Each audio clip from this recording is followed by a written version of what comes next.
Going to wait 5 more minutes. I'm sure there'll be something that somebody needs to mess with or talk about. So go ahead, Ondo.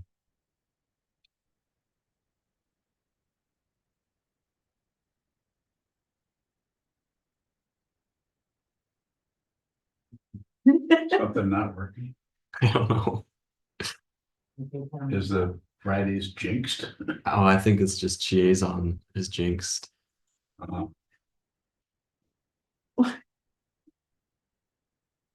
It's called the mishap lineage.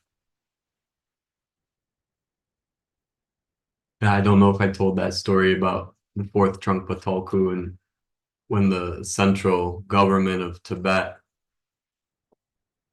500 years ago, 400 years ago, invaded eastern Tibet. They took over Surmang Monastery and they arrested it was the fourth or fifth Trungpa Tolku and they put them all in prison. And no one in eastern Tibet seemed to care so much. And the Rinpoches, the Tulkus, the Lamas were loving prison. And they talked about how much practice they were able to get in. They were just so grateful. And it wasn't until there was this terrible drought around Surmang Monastery that the locals decided we should get our Tulku back. We should get the fourth Trungpa Tulku back to end this drought.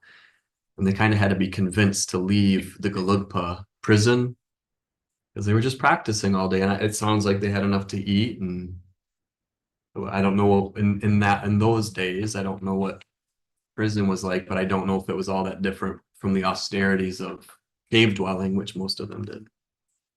That's not what I'm going to talk about tonight. Thank you for being here for Basic Buddhist Teachings. This evening, I'm going to talk about something that I was recalling. I did talk about this once, but it was long ago when I was doing monk training talks on Saturdays. And this topic is called the Four Afflictions. And there needs to be, I think, a little bit of background information on what the four afflictions are and where that comes from. And it's a traditional teaching that comes out of this structure that we call the eight consciousnesses. The eight consciousnesses, similar to the five skandhas, are another conceptual way to break down how we create identity or how identity or the sense of a being comes together. So with these eight consciousnesses, the first six are pretty straightforward. That would be the sense consciousness of sight, smell, taste, sound, and the most rudimentary form of thinking, just the pure, simple, mechanical thought consciousness.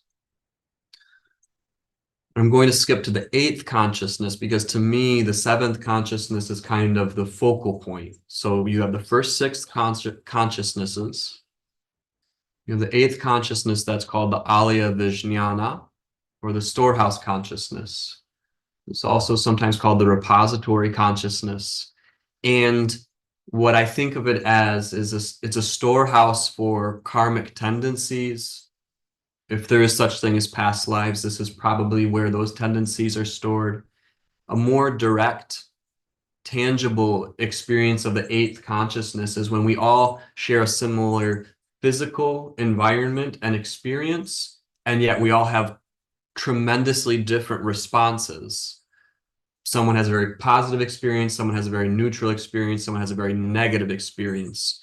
You could say that this charge is coming from the eighth consciousness. The reaction, the projection is coming from the eighth consciousness. The seventh consciousness that's called manas vijnana, is sometimes called the appropriating consciousness because it takes these first six experiences, sight, smell, taste, sound, touch, and mind. And then when those six sense fields become charged with our habit energy, our dispositions, our tendencies, the seventh consciousness takes those and says, this is my experience. It's my sight. It's my anger. It's my happiness.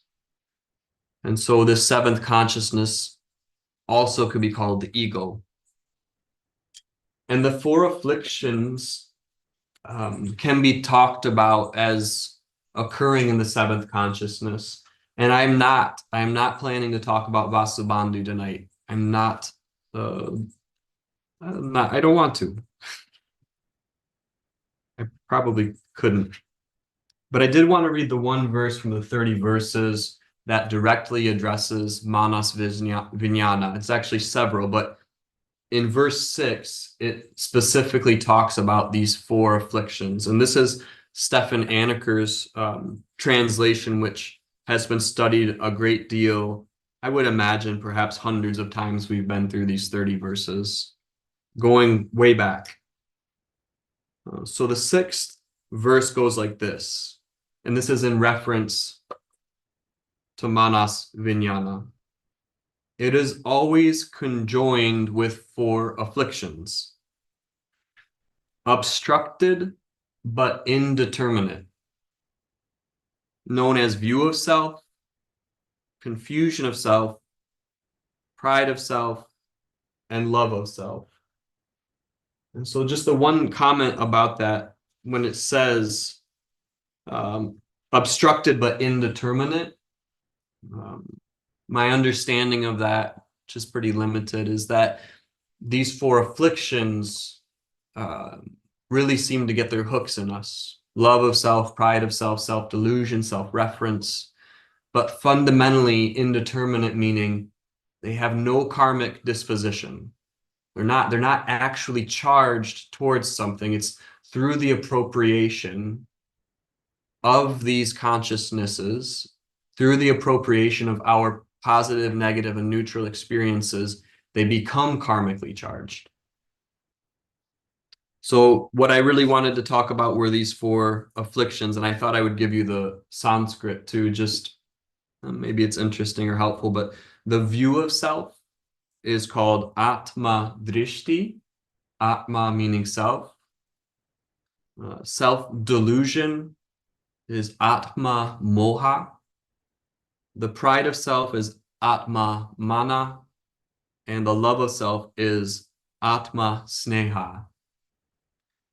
And if we were to look at these four afflictions, to me, the differentiation is relatively small.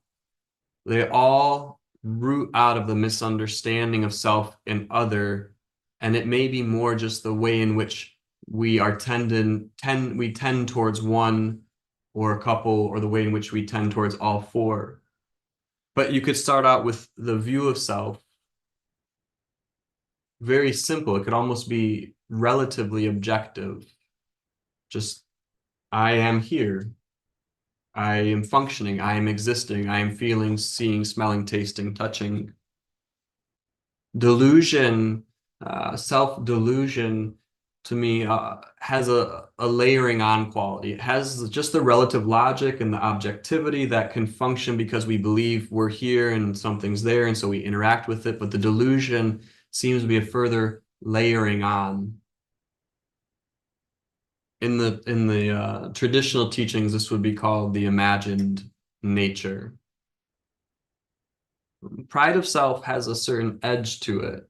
It's when we start to take a view of self, the delusions, the laminations onto them, and then we start to feel possessive of those delusions. We actually start to take credit.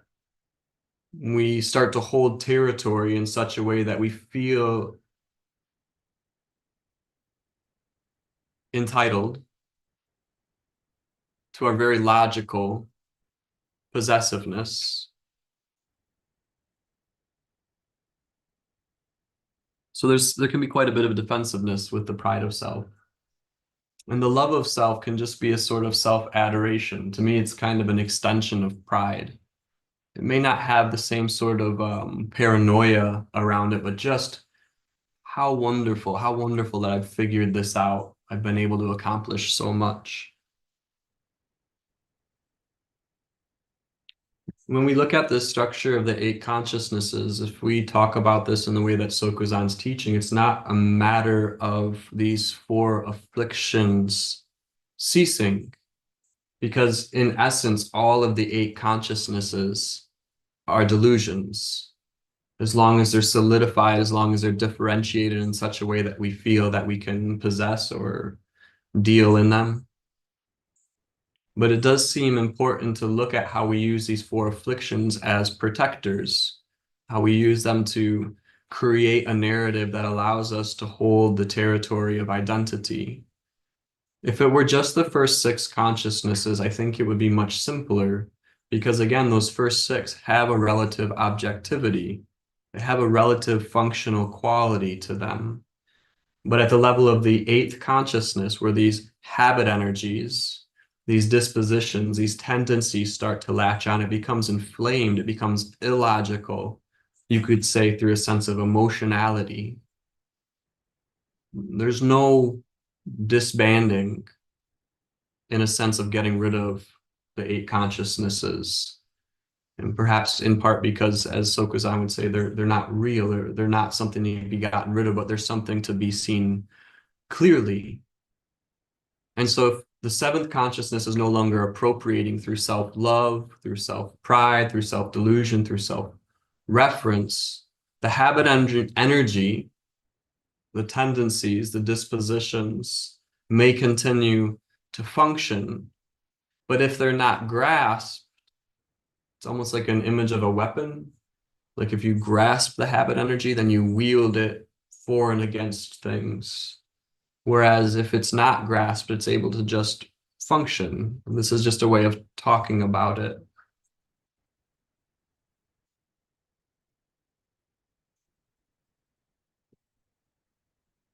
But when we look at it in a structure like this, the 8 consciousnesses, the other part that is a little bit seductive is to think that this is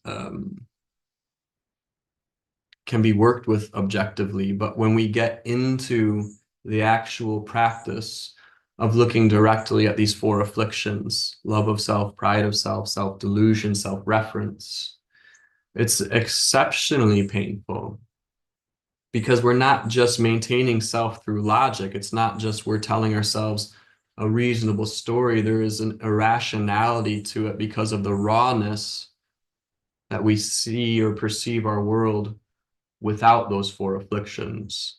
So we're actually able to mitigate suffering. We're actually able to soften suffering through possessing these 4 afflictions. And when I say mitigate suffering, I'm not even saying that you're turning down the heat on it. These 4 afflictions may actually inflame the negativity, but what it does to a lot of us within our mind, it at least justifies, it validates negativity. It validates right and wrong. And so we would actually we'd rather maintain the illusion of self and other, even if it means experiencing tremendous negativity, as opposed to begin to see through the territoriality. And I think that's a difficult aspect of the path to confront, because most of us come onto the path and there is a logical progression of the teachings and they resonate. They actually can be very seductive to that identity because they do make sense. And idealized, we would love to live a selfless life. But again, it's at that level of appropriation where we don't fundamentally want to lose the territory. So we continue to reify what this is through believing in the self, defending territory. I think self-reference is a really interesting one to look at because it's like putting everything in the context of you. And I don't know, I can share this and I don't know if I'm unique in this, but if you've ever had a loved one, like someone close to you die and you think about how people will treat you, it's like, it's all about you and how the sympathy you might receive or those kind of things, or maybe the lack of attention you want. So it's always about, for me, it's always about me. There was a situation here years ago with a resident who's long gone, and there was some addiction occurring, there was a medical emergency, and the only person I could think about was myself. It's terribly humiliating. It's like really all I could think about was myself. It wasn't the other people in the building who had just been through the same thing. It wasn't about this person being taken to the hospital in an ambulance, that self-reference, we take everything we experience and we put it in the context of how we feel about it, how we will look, how we will be perceived.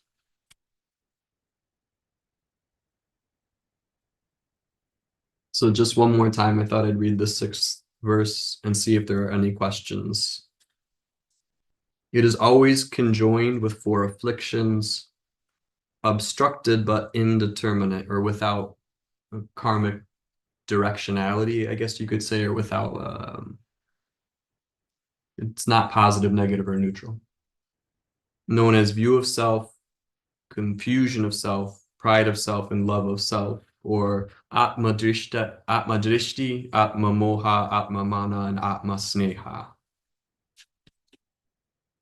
So are there questions about these afflictions or these aspects of consciousness? Unyo? So with the storehouse, the 8th consciousness, you call it karmic tendencies. So are you saying that if there isn't anything acted on, that those karmic tendencies don't arise? Bowing? I don't think that it's even that nothing is acted on. An image that's been used, it's like if the fire is completely burned out, there's no aspect of passion, aggression, or ignorance to leave a further karmic imprint. So you're not functioning out of identity, you're not functioning out of a self, so therefore there's nothing to further imprint. But it does not mean that those tendencies don't continue to manifest as aspects of dependent origination.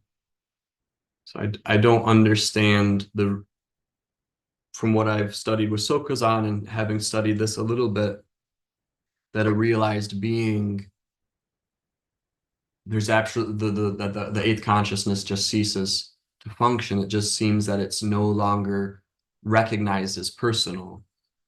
I think that's very disappointing, and I think some of us have that realization early on, is that it shows up like, why me?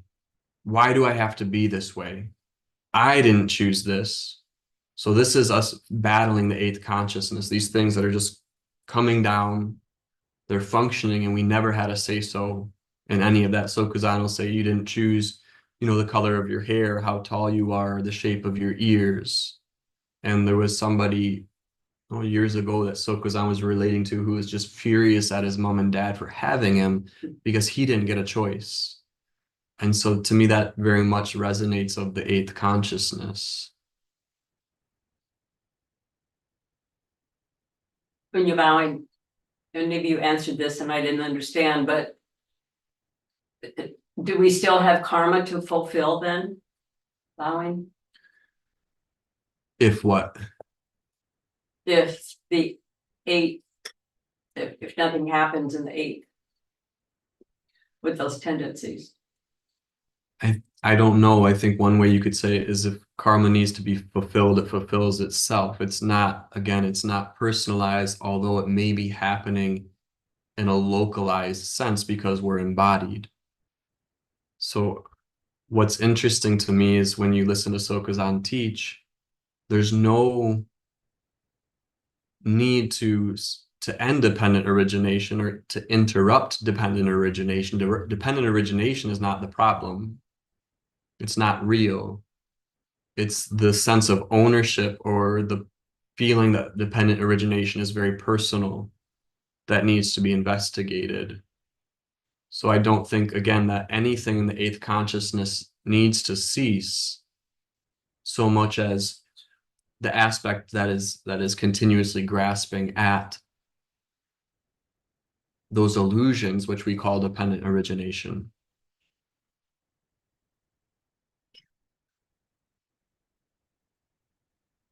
Mr. Bowing, is there anything in the 7th consciousness besides these 4 afflictions? It sounds like they just are the 7th consciousness.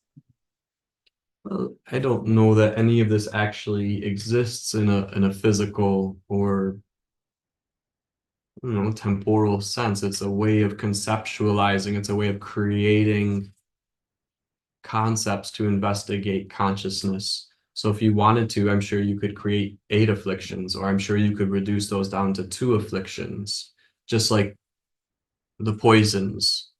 So we're most familiar with the 3 poisons of passion, aggression, and ignorance, but there's also the 5 poisons of passion, aggression, ignorance, pride, and jealousy. So it's not so literal that we need to hyper analyze it, but we could use it, or you might hyper analyze it. You use it to investigate or look. And if you do want to go very, very deep scholastically, as you know, Bill Waldron wrote that book, Making Sense of Mind Only, which I think he did a really nice job based on our feedback to him of making it a little more accessible, but it's still pretty dense material looking at the history.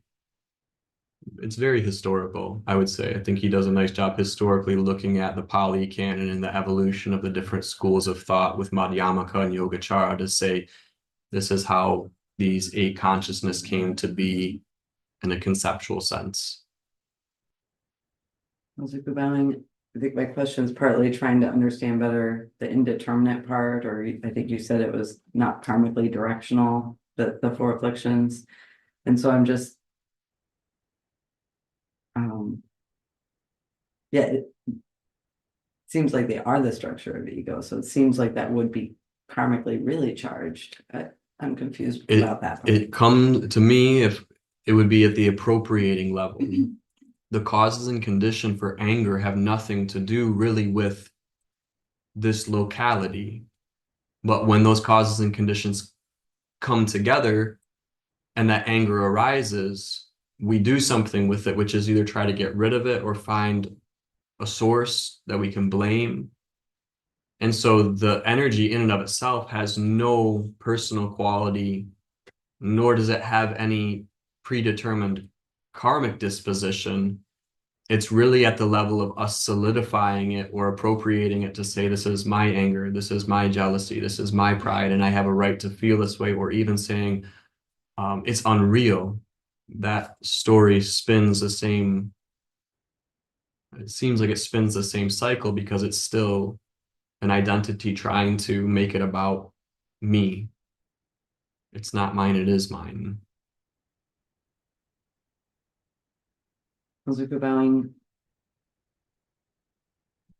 So I guess, I don't know, could you maybe just say again how the 4 afflictions aren't karmically charged? Or what that means? So I will give an example in that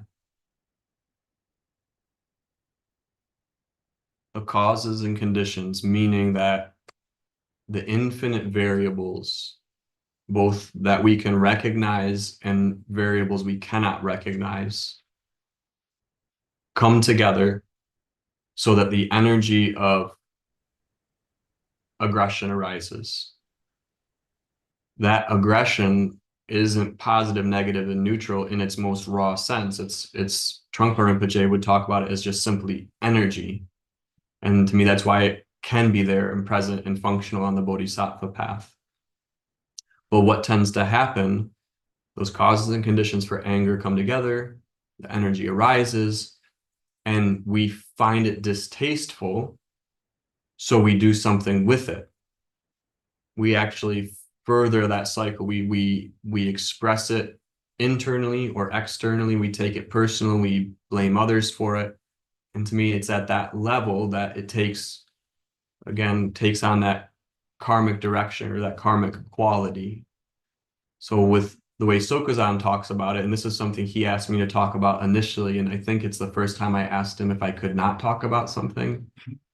He asked me to talk about the 12 links on the chain of dependent origination, which I still have a hard time understanding. It's not something I can even intellectually go through quite yet. But the one part that does stand out is when he talks about desire and grasping, that the desire, you could say, is like the causes and conditions come together where something is pleasant. You want something, but it really doesn't have much power until it gets to that next link of grasping, where you actually solidify something that's just, it's an energy that's so intense, you're not okay with it just being there.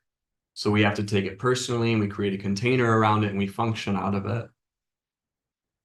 And so it's in that sense that I don't, again, I'm just going based on as best I can understand this, where the lack of karmic direction or karmic charge is, it's just dependent origination. It's like saying that the wind has no karmic qualities, but then you start getting mad because it's windy, or you're happy because you can fly a kite, but just the basic energy of air moving really doesn't even have a neutrality to it. It's not positive, negative, or neutral. Thank you, that's helpful. Is pride of self, just for instance, pride of self and self-delusion, are those built on grasping? Our pride of self and self-delusion built on grasping, I would say that there's a pretty intimate relationship there. That again, it's not that you might not have that energy of pride or that energy of what was the other one you said? Pride and Delusion. delusion. But it really seems that it doesn't take form until we identify with it, or we say it's mine. We think that it's very personal, and it's hard not to when it arises in the discrete situation that we call our bodies. Thank you. Neil? When you're allowing, so in that situation, if and you said Rinpoche refers to it as energy. So is there any quality to that energy? We name, is it when we name it aggression or anger that it then begins to take on a like or a dislike or a neutral? What's difficult for me to understand or to consider is that even the naming doesn't have to be personal, because that could just be the causes and conditions of naming coming together. It's very much about the belief in the name that you ascribe to it. If we hear a train horn, it may just be very natural to have a sense that that's a train horn. I don't think that that kind of conditioning that arises immediately indicates a sort of grasping. So it becomes sticky because as Sokuzan says, we don't have to get rid of anything. So there's nothing you can point to that says, well, this is the absolute indicator of self-delusion, because anything could continue to rise. Because if self-delusion is ultimately defined by one thing, then it's saying, well, clarity is defined by its absence. If this is confusion, then clarity has to be the absence of it, and you're right back into that dualistic mindset. So oftentimes it's talked about, you can't think your way into this. And again, when that begins to arise, it's much more threatening than we projected the teachings would be, because we felt very confident, or become more confident with the teachings or aspects of the teachings, because they almost soothe the identity. But when it starts to show up, I think it can be very threatening.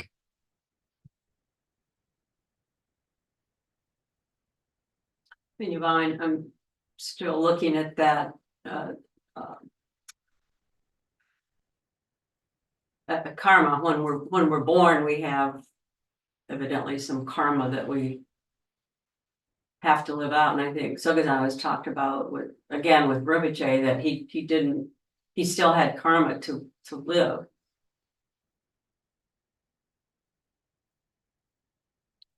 Is there, I don't know, is there any escape from karma?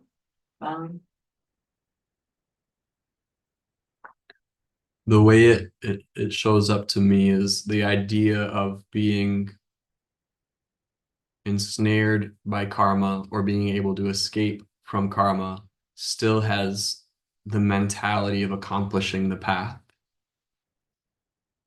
And so we're still looking at defining progress on the path as the presence or the absence of something.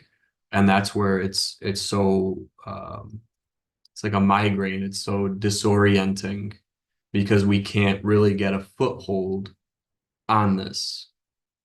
So when you say, is there an escape?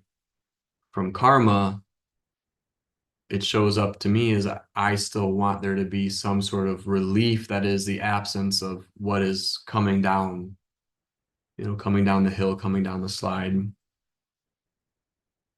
feel you, Bonnie, but if you don't do anything with what's arising, where's karma in that? Bonnie?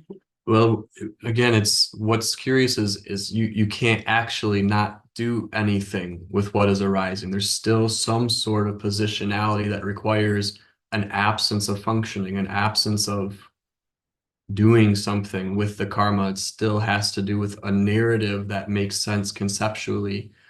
I don't know how to, I think that's where a lot of us are in our practice. It's like I don't know what's happening. And at that point, there's no justification. You can't really find any backup for anything. So this is where that teaching of returning becomes even more important. Returning's not, to me, an elementary teaching. It's what helps us continue to function when we lose the reference points of logic and reasoning.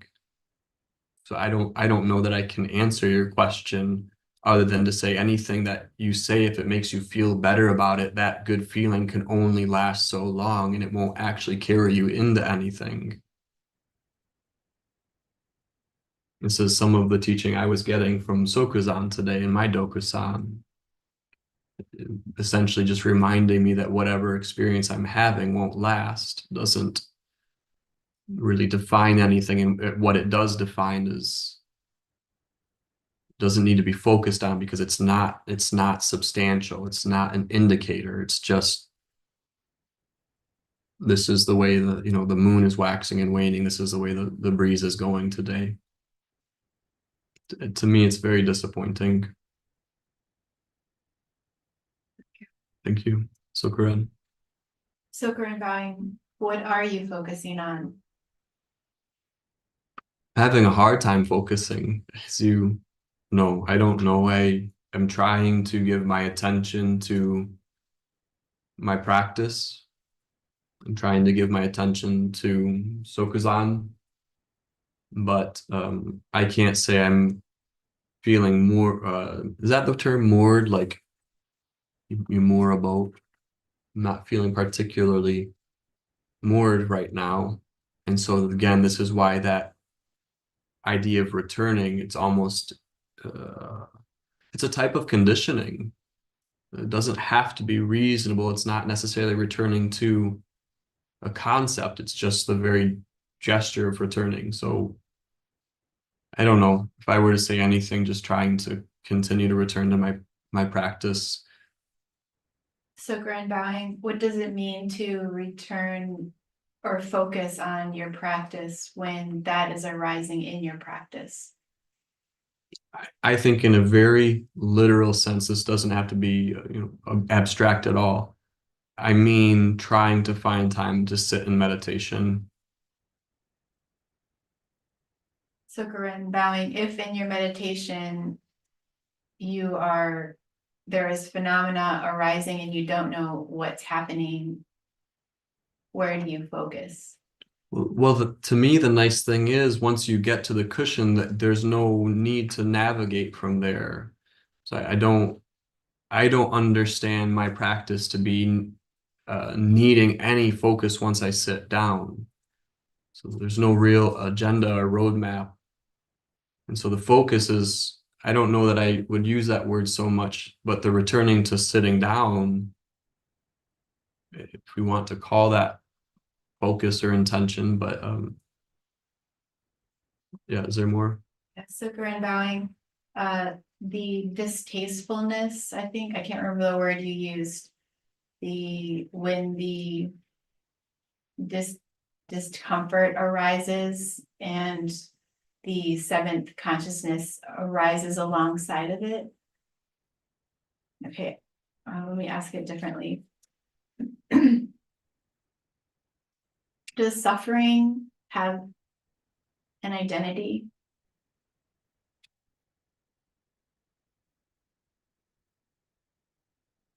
I really appreciate that question, and the best I can say is that what I've been told, and that's that the suffering itself is unreal. It does not mean it doesn't have incredibly sharp edges, but it lacks substance. It lacks a type of substantiality that we impute onto it. So the suffering, as far as the texture, probably is always going to be very distasteful. But again, it comes down to not what the apparent suffering is, but how it provides a sort of contrast to see the positionality that is offended by the suffering, that tries to accept the suffering, that tries to reject the suffering, that tries to ignore the suffering. And to me, that's something that, again, it won't last, but everything is indicating that positionality. So instead of, there was I don't know, an old Tibetan story about covering the entire world with like deer skin or like yak skin. Have you heard this? And the monk said, just cover the bottom of your feet. All you need to do is cover the bottom of your feet. And to me, the idea there is that you will find infinite expressions of suffering, and you will never be able to resolve all the infinite expressions of suffering. But all those infinite expressions of suffering are pointing to one thing, which is that which resists the suffering. So instead of resolving the myriad aspects of suffering or concerning ourselves too much with the suffering itself, to me, it's how do we use that suffering to look at what appears very solid as an identity. Thank you.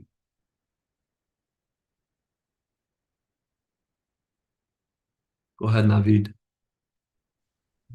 Maybe is consciousness only outside these 8 consciousnesses, Bowing?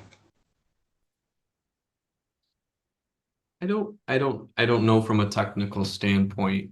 I think the Yogacara school is sometimes called mind only. And again, I know there's a few people here that might be able to speak to this better. So like Yogacara, or is it Vijñāti Matrata? Is that consciousness only as well?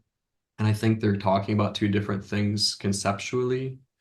But I also know that Sokuzan, I think even tonight and As It Is, said something along the lines that there's only consciousness. So I don't know that I'm too qualified to parse that out. I apologize. Maybe Bowing.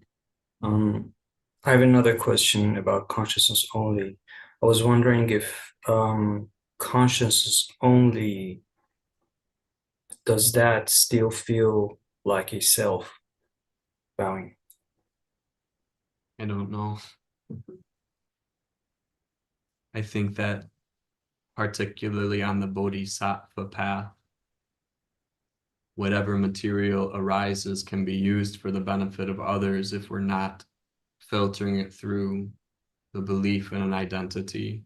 So again, I don't know, but it seems that the sense of self could show up, and Sokuzan's even said it could show up even stronger. So it's perhaps something for all of us to consider what that is pointing at. Thank you.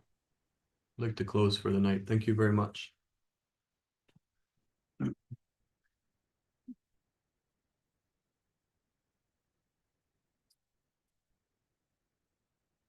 Who would you like to dedicate the merit to us? Thank you.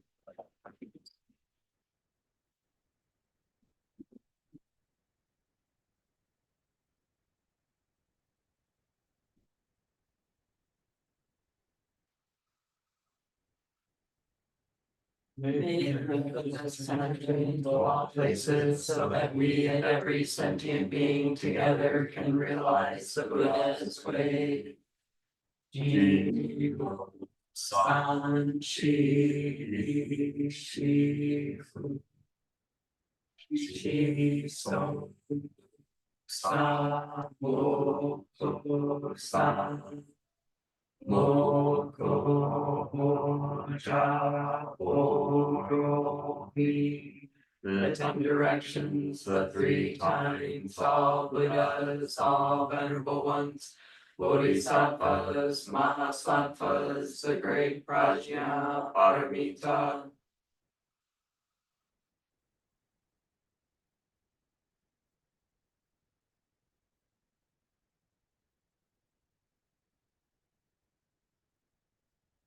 O Buddhas and Bodhisattvas of the 10 directions and the 3 times, please hear us.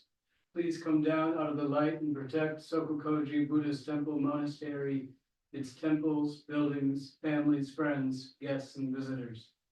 Please heal all those who are sick and suffering and fill them with light.